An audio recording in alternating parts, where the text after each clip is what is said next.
watching Better Call Saul.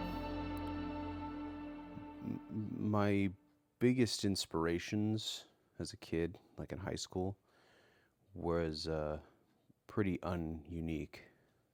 Quentin Tarantino, specifically Pulp Fiction, Jackie Brown,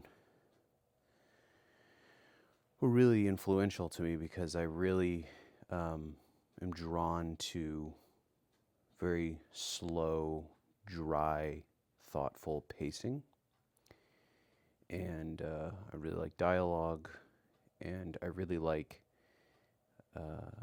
thoughtful and emphasized shot composition.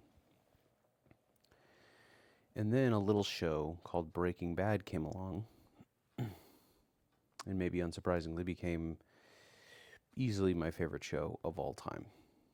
The setting of Albuquerque, New Mexico, the sort of Mojave Desert, the dry pacing, the very movie-esque level of filmmaking that was put into a TV show was, you may know, very new at the time. There weren't a ton of shows doing that, even HBO and all of these very high-end cinema shows were missing the mark on a very slow, patient movie pacing, and I loved it. I watched through the show, all of Breaking Bad, when it was airing, and I never returned to it. No particular reason, it's just a lot of episodes. I went on to watch other things. And then in the last years, I have really become a fan of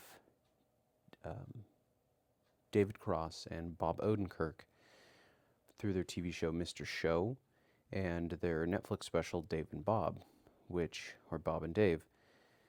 And I really found their chemistry and their writing style and their talent to be so drawing to me. I really look up to them. I think they have a special something together, especially that I can't say I've seen between two people before, not with that specific X factor.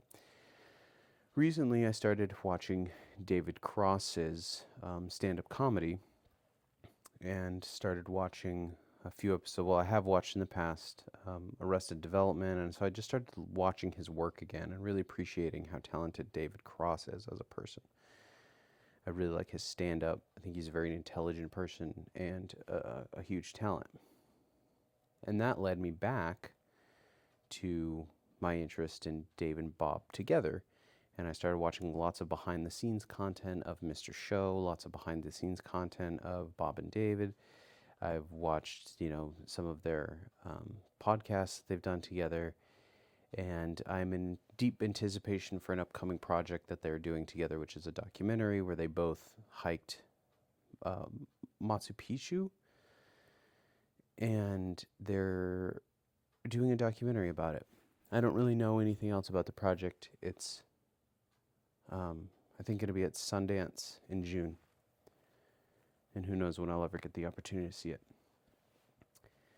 All this to say, I'm coming back to now watching Better Call Saul due to that Bob Odenkirk connection. Also, side note, I saw him in the airport 6 months ago in person. I didn't talk to him, but I just saw him. And sitting down watching Better Call Saul, which I watched the first 2 or 3 seasons of a long time ago when it first aired, and I just never came back to it. And I'm most of the way through the first season, and it just reminds me of what a talent Vince Gilligan is. Better Call Saul and Breaking Bad have a really incredibly unique voice to Vince Gilligan and his team. I think, if I'm not mistaken, a lot of the same crew worked on Better Call Saul, and obviously there's a lot of overlap with the actors. And they've maintained this tight-knit operational chemistry that translate to screen so well with such a great intentional style. And I think there's something to be held of it. And having watched so much Bob Odenkirk behind the scenes work with his improv and his writing, I see a lot of his voice in the character. I theorize there's a lot of lines in here that I catch that just feel like, oh, that is such an Odenkirk line. That is such his way of humor, his way of thinking, his quippiness. I mean, he's just very, very fast thinker. Great improv actor. And I think he brings something really special to the show. I think Vince Gilligan is one of the greatest showrunners of our time. I think he's one of the greatest writers of our time. And I'm not even to the, I mean, this show has such a good reputation from beginning to end, and just in the first 5 episodes, which I've seen before, but I'm just reminded of how much these shows stand out, to me at least. They speak to a style that is really, really good, and while many times, what's the phrase? Often imitated, never duplicated. Yeah.